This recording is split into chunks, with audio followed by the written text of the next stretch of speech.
Shalom, bien-aimés frères et sœurs. Je vous salue tous dans le merveilleux et glorieux nom de notre Seigneur et Sauveur Jésus-Christ. Je suis le frère Saint-Clair, serviteur de Jésus-Christ. Je viens aujourd'hui, par cet audio, rendre témoignage de la puissance de Jésus-Christ dans ma vie. Car en vérité, je suis aujourd'hui une personne publique, admirée, courtisée et enviée, et pourtant rien ne me prédisposait à cela. Seule la main du Seigneur, qui m'était inconnu et qui ne m'a jamais fait défaut, a façonné l'homme que je suis devenu pour sa gloire. Avant de commencer ce témoignage, je voudrais confier ce moment à l'Éternel par une prière. Nous prions. Seigneur, je te bénis de ce que tu me mets à cœur de porter ce témoignage pour la gloire de ton saint nom. Prends le contrôle de mon cœur, de ma bouche, afin que je sois fidèle à toi dans tout ce que je dirai. Que ces paroles que tu vas mettre dans ma bouche soient une bénédiction pour un frère, une sœur qui est passée, est en train de passer ou passera par les mêmes épreuves que moi. C'est au nom puissant de notre Seigneur et Sauveur Jésus-Christ que je t'ai prié. Amen. Bien-aimés, la parole de Dieu dit ceci dans Ésaïe au chapitre 55, verset 8. « Car mes pensées ne sont pas vos pensées, et vos voix ne sont pas mes voix, dit l'Éternel. » Oui, les pensées de l'Éternel sont au-dessus de nos pensées, et ses voix au-dessus de nos voix. De même, il est écrit dans 1 Corinthiens au chapitre 15, verset 10, ceci. « Par la grâce de Dieu, je suis ce que je suis, et sa grâce envers moi n'a pas été vaine. » Pour des raisons professionnelles, je vis aujourd'hui aux États-Unis d'Amérique, le rêve de beaucoup. J'y suis sans l'avoir souhaité, sans y avoir fourni le moindre effort. Je suis marié et père de 4 enfants, dont le dernier est né ici même. Aujourd'hui, je suis un serviteur de Jésus-Christ, mais cela n'a pas toujours été le cas. Je suis né dans une famille monogamique. Mes parents craignaient et servaient Dieu à leur manière, car mon grand-père paternel était un polygame et à cause de cette polygamie, il s'était instauré dans notre grande famille une atmosphère de sorcellerie qui fait que, bien que mes parents fréquentaient l'église, nous étions aussi constamment sur les routes, vers des villages lointains, vers des marabouts, pour se protéger, pensions-nous. Je me souviens de ces nuits où il fallait se lever très tôt, entre 3h et 4h du matin, au village, pour prendre le chemin, question d'être chez le marabout avant 6h du matin. Très souvent, pour que le mouton ou la chèvre que nous devions amener en sacrifice ne fasse pas du bruit dans le village, dans cette obscurité ténébreuse, je le portais à mon cou. C'est pour cela que je dis que nos parents servaient Dieu à leur manière. Un temps à l'église, un temps chez les marabouts. Nous avions constamment les talismans, les écorces dans nos poches, des huiles aux senteurs bizarres aussi, pour soi-disant nous protéger. Et il fallait renouveler ces protections presque chaque fin d'année, sans oublier qu'au cours de l'année, de nombreuses attaques en sorcellerie étaient enregistrées. C'est dans cette atmosphère que j'ai grandi, dans les querelles et disputes incessantes entre la coépouse de ma grand-mère paternelle et ma maman. Des paroles de malédiction fusaient sur nos têtes. Personnellement, j'allais à l'église du village très rarement au cours de l'année. Les seuls jours où je n'y manquais pas, c'était le 25 décembre et le 1er janvier, juste question de montrer mes nouveaux habits. À l'école, Dieu m'avait fait grâce d'une intelligence certaine. J'avançais plutôt bien. Les conditions de vie étaient difficiles, très difficiles, mais les parents parvenaient à nous payer la scolarité, les fournitures et à nous trouver à manger. Mon adolescence a donc été marquée par la pauvreté, les difficultés et parfois le désespoir. Nous faisions beaucoup de travaux champêtres pour pouvoir nous en sortir. Comme les jeunes de mon époque, je me suis laissé aller au péché de la fornication. Mon intelligence me donnait un certain avantage face aux jeunes filles, mais ma pauvreté les repoussait. Aujourd'hui, je rends gloire à Dieu d'avoir été démuni à cette époque. Sinon, je serais bien incapable de soutenir le poids de mes actes d'impudicité. Cependant, le rejet des jeunes filles m'a fait sombrer un jour dans un acte de zoophilie avec une poule, chose que j'ai regrettée juste après en fondant en larmes, me demandant ce qui m'était arrivé. Dans l'imitation des fausses compagnies, je suis allé jusqu'à un jour tirer à une cigarette. Elle m'avait totalement essoufflé, surchauffant ma poitrine. C'était le premier et le dernier essai de ce genre. Il y avait cependant quelque chose de curieux avec moi, c'est qu'à chaque fois que j'étais sur la voie du péché, il y avait comme des yeux qui me regardaient, tout le temps. Quelqu'un ou quelque chose me demandait toujours de ne pas faire ce que je veux faire, mais je n'y prêtais point attention. Par respect pour cette présence que j'ignorais, je m'étais fixé comme principe, par exemple, de ne pas faire la cour ou sortir avec 2 filles à la fois, pensant être ainsi fidèle à une personne. Quelle ignorance! Comme j'étais intelligent, j'avançais bien à l'école. Et mon intelligence me rendait orgueilleux. J'avais un plan pour ma vie que j'avais mis en place lorsque j'ai eu mon baccalauréat. Le plan était le suivant. Je vais à l'université, j'obtiens ma licence, je réussis à un concours, j'épouse la femme de ma vie, on fait nos enfants et le tour est joué. Oui, les enfants. Je tenais à avoir des enfants. Je voulais voir à quoi ressemblaient mes enfants. Une fois à l'université, les conditions de vie étaient encore plus difficiles. Cependant, je n'ai jamais repris une seule année. J'ai eu ma licence au bout de 3 années d'études et ma maîtrise en droit au bout de la 4e année. J'ai commencé à m'intéresser réellement à Dieu. J'avais un Nouveau Testament, le petit modèle, qui était mon refuge dans les moments difficiles. Mais j'étais toujours dans la fornication, l'alcool de temps en temps, les ambiances mondaines, les calomnies, les médisances et toutes sortes d'autres péchés divers. La main de Dieu était toujours sur moi, je peux le dire, car je péchais. Dans mon pays et dans ma génération, il s'est répandu comme une croyance selon laquelle si l'on n'a personne, si l'on n'a pas d'argent, l'on ne peut rien être. Et pourtant, il y avait comme un esprit qui rejetait cette pensée en mon être. J'ai commencé à lire de plus en plus mon Nouveau Testament, à prier de temps en temps et à préparer le concours avec beaucoup de sérieux. En 2004, j'avais présenté 2 grands concours, celui de l'École nationale d'administration et de magistrature de mon pays et celui pour l'entrée dans l'armée de mon pays en qualité d'officier.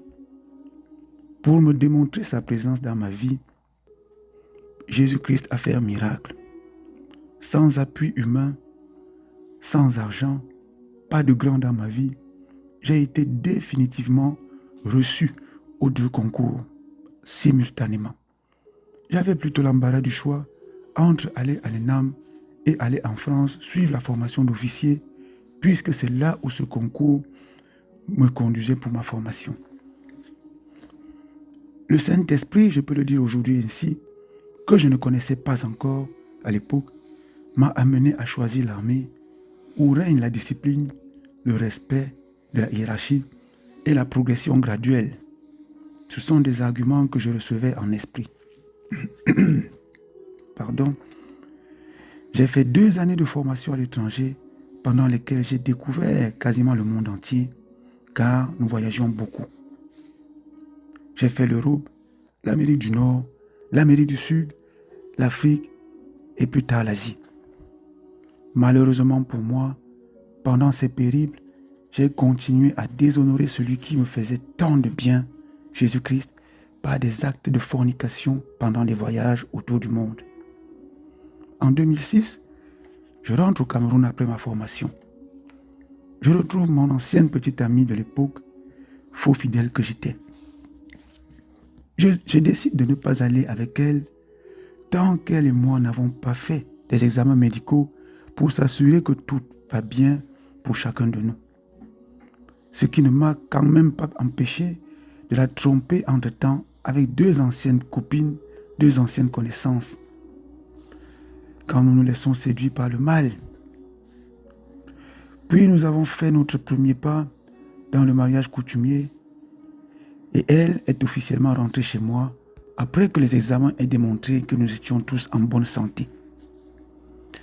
C'est à ce niveau que Jésus-Christ nous attendait pour nous appeler à lui à travers ce que je chérissais le plus, avoir des enfants avec la femme de ma vie.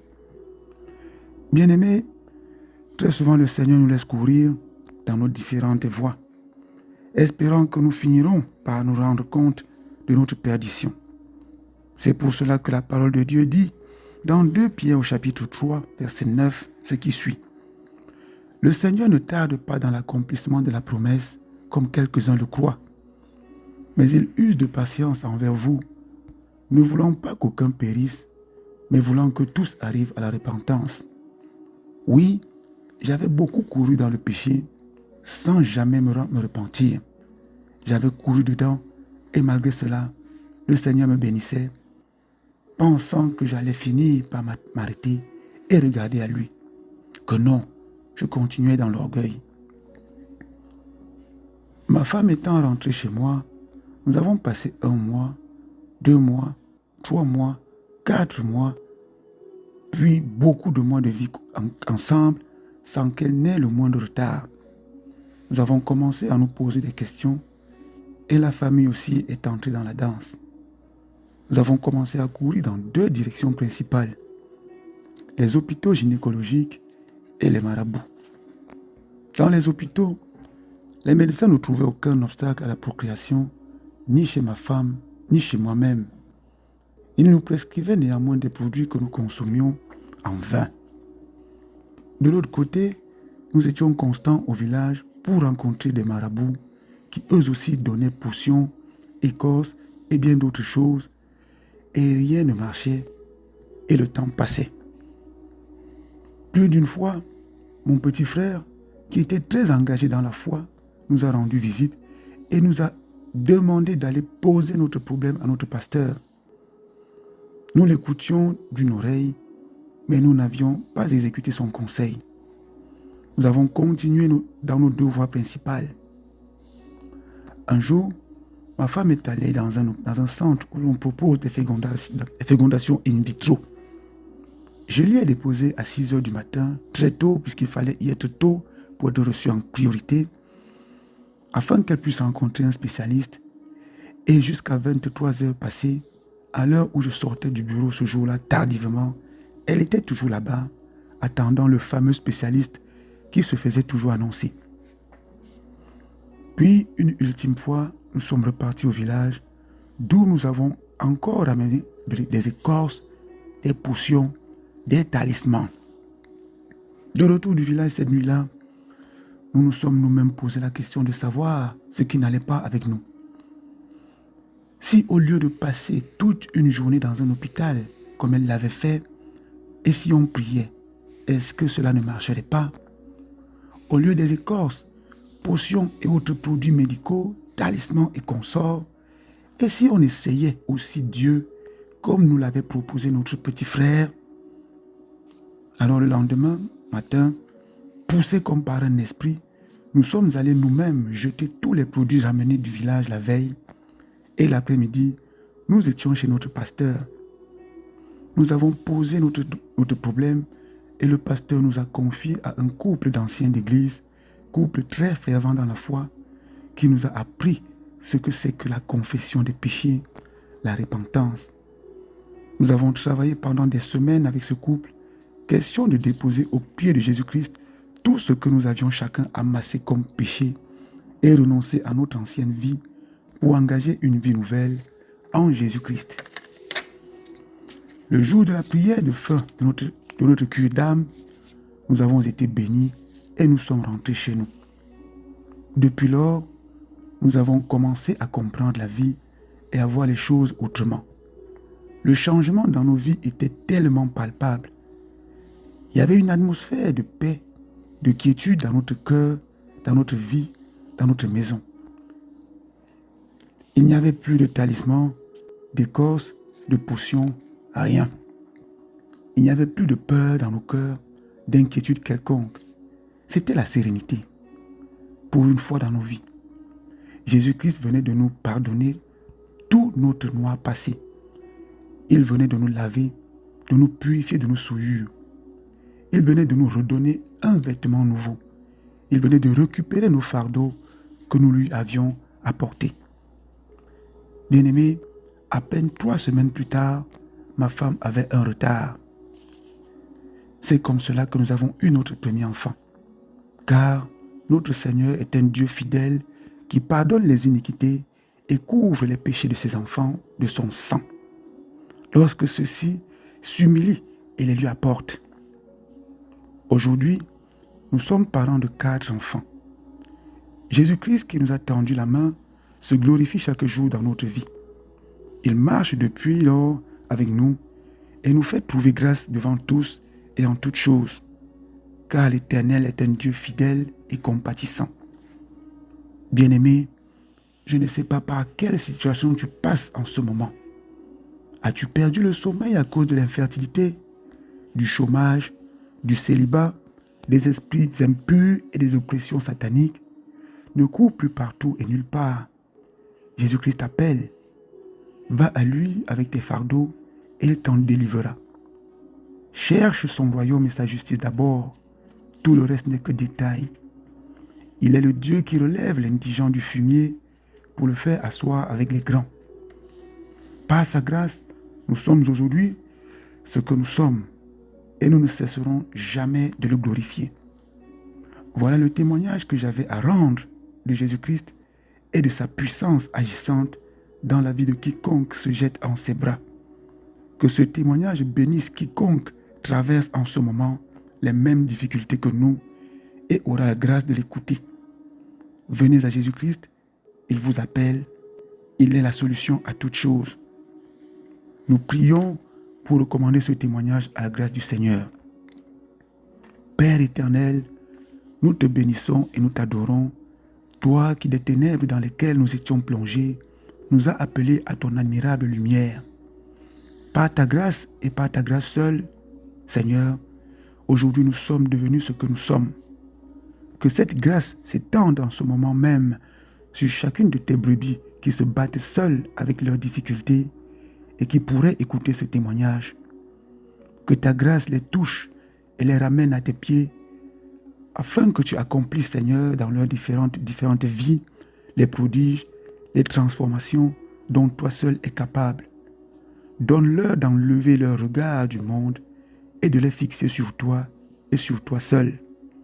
C'est par Jésus-Christ, ton Fils unique, notre Seigneur et notre Sauveur, que nous avons prié. Amen. Soyez tous bénis en Jésus-Christ. Shalom, shalom, shalom.